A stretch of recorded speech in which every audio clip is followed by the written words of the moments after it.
Hello, everybody. Welcome to Planet CHH and actually Tabata Vision for this video. We Yes. have actually something interesting to talk about today. It's so funny because I was just talking about how everybody thinks that there's a thing two happening because John Carpenter made a joke at a freaking fan expo and Mhm. Facebook for sure went nuts. But we actually do have legitimate news. Gremlins 3 is happening. And Brandon, I gotta say, I knew it was coming because we've been hearing about this and especially the Goonies. But I mean, how did you feel Mhm. knowing that today they officially said Gremlins 3 was coming in November of 2027? I'm pretty excited, pretty stoked. Not as stoked as I thought I would be. I think it's just taken so long to finally get here that it doesn't really seem real yet. I still feel like it could not happen, but I'm excited nonetheless. What about you? So I have a lot of feelings about it. Number one, why not? I'll tell you the biggest miracle about this whole thing, and I think the audience will agree. In today's day and age, the fact that it's actually called Gremlins 3 Mhm. is a miracle in and of itself. We live in Yeah. a world where nothing it's like a number in movies today is a dirty word, a Yep. horribly dirty word. So the fact that we're having and I attribute this completely to Steven Spielberg, because obviously he's anti remaking his own films. I mean, he's been on Mhm. record saying Jaws should never be remade. Obviously, Back to the Future, and I don't know about you, Brandon, but on a personal note, I like the number three with movies. I think it's a dramatic number. You know, Yeah. Back to the Future 3, you've got Right. Nightmare on Elm Street 3. A lot of these part threes are pretty, there's a lot of great part threes. I think three is a great dramatic number that you could really end on that. So, I agree. we can look at variety. Here's what we know. And then there's something very important about this that I want to be upset about, but I don't know how Brandon's going to feel. So let me just read this. A lot of people reported on this, but this is what Variety has told us. Gremlins 3 movie sets November 2027 release date. Warner Brothers is officially reviving the Gremlins franchise with a new installment set to barrel into theaters November 2027. The film has been added to the studio's release schedule for the 19th of November 2027. David Zaslav, the CEO and president of Warner Bros. Discovery, revealed on Thursday's investors call. Steven Spielberg is returning to executive produce Gremlins 3, where Harry Potter filmmaker Chris Columbus is set to direct and produce. Zaslav confirmed Zach Lepowski and Adam Steen will co-write the screenplay. Christy McCosco, Krueger, and Holly Barrio are producing for Amblin Entertainment alongside 26th Street Pictures, which Amblin is obviously Spielberg's company. Michael Barnathan and Mark Radcliffe. All of the details, including a plot description and anyone starring in the film, haven't been disclosed. So this tells me one thing. Obviously, this has probably been in talks and in the works for some time. Do you almost find it weird that they're not really doing like an anniversary thing at this point? Because it seems like all these big sequels, they try to like do a 40th of this. I mean, 2027. When did Gremlins come out? It was 84. 84, I believe, yeah. So we just missed the 40. They did a big 40 thing last year, didn't they? Or did they not? I mean, they might have played it in the theaters, but I don't know if they did anything. I don't know if they Yeah. did. What's telling? It's we kind of had a hint of this, because what do we just get an announcement of a few weeks ago? Like Jack in the Box is having like these Gremlin meal. I don't have a Jack in the Right. Box even near me, dude. Do you have one of Yeah. those? I do not know. Nowhere near me. Not that I know of. I wish there was. There's a few things that I think are of utmost importance to discuss. The number one thing is the fact that Joe Dante is not making a Gremlins film for the first time. Mhm. I think this is. I want to be upset about it, but I mean, I don't know how to feel about Chris Columbus doing a Gremlins film. It's just the fact that I look at Gremlins movies more as Joe Dante properties rather than Steven Spielberg properties because of the way Joe Dante makes his films. He's Joe Dante has one of those he reminds me of Romero in a sense that his movies don't move a million miles per hour, but they also never are slow and they Mhm. never seem to drag. Even some of my favorite movies like Matinee and other things like that. I mean, what is your thoughts on Chris Columbus helming a Gremlins film? Do you think it's a good fit or what? I think if it's a Christmas themed film, it'll be fine. I think it'll be great because Chris Columbus excels in that kind of stuff. Obviously, the first two Harry Potter films have a very big Christmas feeling to them. Obviously, the Home Alone movies, even as far as to say as Rent, a musical he did 10, 15 years ago. So I think it'll be a good fit. I'm still sort of confused about it because we just saw a couple months ago. I thought it was a couple months ago that Zach Galligan and Joe Dante met up, and I thought that was going to be sort of the secret prelude to this announcement. And I guess that's not really the case. You know what I mean?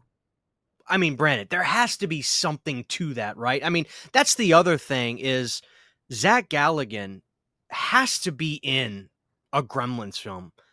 I Hopefully, mean, he's like that's like a Back to the Future without Marty McFly to me, because the yeah, movies are as much about Zach Galligan as they are about anything as much as the Gremlins. Really, I mean, every both movies are Zach Galligan films. they are. I got a bad feeling it'll be like some kind of a new family that sort of inherits Gizmo. You know? That's the other thing. Is this gonna if this is a part 3, are we looking at, like the son of Gis, like, do these things have sex and have Oh kids? God, Like, how does that we know how they multiply, obviously. They get wet right? after midnight, but, like, but how is that gonna work? What's the lifespan of a Mogwai? You I mean, exactly. Yeah, I mean, I'm hoping, and the other thing I think that a lot of people are running rampant with right now on the internet is obviously both of these films came out during the really revolution of the practical effects, mechanics, animatronics. I mean, these films are purely puppetry and animatronics. I think for probably yeah. 95% of it. I mean, that's the thing. I mean, I bet money, Brandon, we're going to see at least 20% CGI in this. Agreed. Agreed. Unfortunately, but that's probably the way of the world. So hopefully not more than 20%, but it could be all CGI for all we know, dude.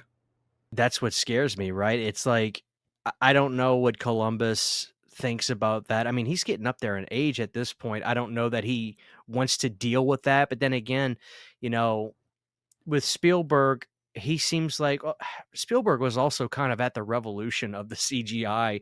I mean, Jurassic Yeah, Park, it's like Jurassic Park was kind of one of those movies that was like a marker for the way films were about to change, and he led the right. he led the front with that. And then James Cameron, obviously, with Titanic at that point. But I don't know. You know what? And this is just a theory. What if Joe Dante was like, if we're making a Gremlins film, they're going to be puppets. And that's why Joe Dante isn't directing it. Maybe, but I would like to think that Chris Columbus and especially Spielberg would be hip to the fact that people want to see puppets, not CGI. Oh, you would think so. I mean, and what I'm hoping is this. I mean, obviously there's some stuff that has to probably be CGI for time, but anytime Mhm. you see a puppet, I mean, every time you see a gremlin up close or anytime you see a scene where a gremlin isn't doing anything extraordinarily wild, uh you would think if it's up close in camera, they're gonna make puppets and they're gonna have, real in camera puppets. I almost like I kind of understand to a certain extent that there'll be some CGI in this, but I mean, what are your must-haves for this film? Because for me, I'll tell you, Zach Galligan has to be in this. I'm sure Right. he'll have a family. And what about Phoebe? I mean, that's another thing. We haven't mentioned Phoebe Cates yet. She's just as much a part of this. Yeah. My must-haves. I mean, Zach Galligan. I hate to say this, but I could see a story without him working.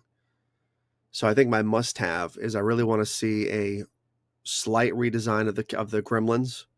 The Mogwais, I think, should stay the same, but I want to see a slight upgrade of the Gremlin look, sort of like how they did from part 2 to 1. There was a change in how they looked.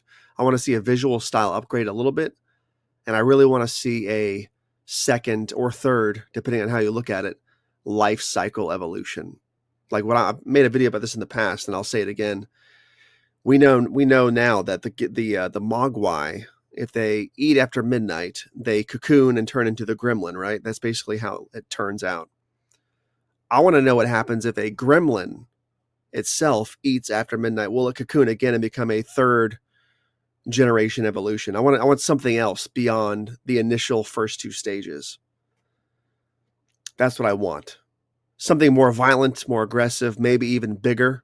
I think they should go a little bit crazier this time with the variants and the evolution stages. That's what I want. So, Well, with my last question to you with this, and we'll end on this, and I think this is a very important question, and that is, what should this movie be rated? hmm. I would like to say R, but I think PG-13 is fine because I think it's gonna be a Chris Columbus Christmas film, almost guaranteed, right? So they're Well, gonna want sure. butts and seats. They're gonna want families in the audience getting scared. So I think PG-13 is fine. It doesn't have to be totally gory. They could still drop one F bomb if they wanted to. Um, Gremlins doesn't really need nudity, right? So I think PG-13 is perfectly fine. If they needed an R, like really pushing for an R, I think that might be too Well, there's out of no way, step with right? the first two films. There's never been an R-rated Gremlins to begin Right. with. And I don't think My there really needs to be. I think it needs to be I would like it realistically to be PG-13, Brandon, but my money says we're getting a PG Gremlins film. The only thing is how far can PG be pushed? And that's why I wonder if I really wonder if Joe Dante had extreme what do you call it? Creative differences with Right. Spielberg. I'm serious. I mean, obviously, they were on the same page in the beginning. Spielberg wanted to make an edgier film, and then I think it was Warner Brothers when they got involved. They were like, you know what? This is going to be a lot bigger than we anticipated. Let's scale it all back. And then they probably got money thrown at them to shut them up. And so, it turned out the way it turned out. But I really wonder how if Dante had some creative differences with because that picture, man, that Yeah. was stuff like that doesn't get on the internet by accident. That picture of him and No. Galligan, and that was a little Yeah. while ago. So, and another thing too, knowing Spielberg and the way he is and the way he feels about movie theaters, you notice this coming out in November. This movie's probably going to play for weeks. It's going to Oh yeah. stay in the theaters, which is actually kind of Oh yeah. refreshing considering, I'm sure that Predator Badlands movie is probably going to get pulled in probably by next week. Right. Gotcha. Yeah. So, guys, that's about it. We'll keep up on this sort of stuff. I mean, it's pretty. I mean, it does. I can't deny it, Brandon. I'm actually excited at the end of the day, and I'm looking forward Yeah. to it. I think it's going to be a lot. I think it's going to be their movie to mess up. To be honest with you, like this, there's beats and hits that you got to do, and as long as you do that, I think everybody could walk away fairly happy. I Mhm. mean, it's a Gremlins film. I think everybody knows what the blueprint is for this. So, um, overall, thumbs up, thumbs down, and thumbs in the middle on just what we know so far. I know it's not much, but I'm thumbs up. I'm hopeful. I believe in Chris Columbus. Obviously, Spielberg is a competent producer, and yeah, I think it's been long enough since Gremlins 2 that I'm sort of separated from the urgency of needing this or that for this sequel. You know what I mean? I think I can take right. it as is and hope it's good. I really hope it's good. All right, guys. Well, that's what we know for now. I can't wait to see what happens. Let's just pray to God Zach Galligan gets announced. I'm gonna be Hopefully. like, where are we going if we doesn't? So that's it, guys. Thank you for watching. This is your old pal CHH and Brandon from Tabata Vision. Talk to y'all soon.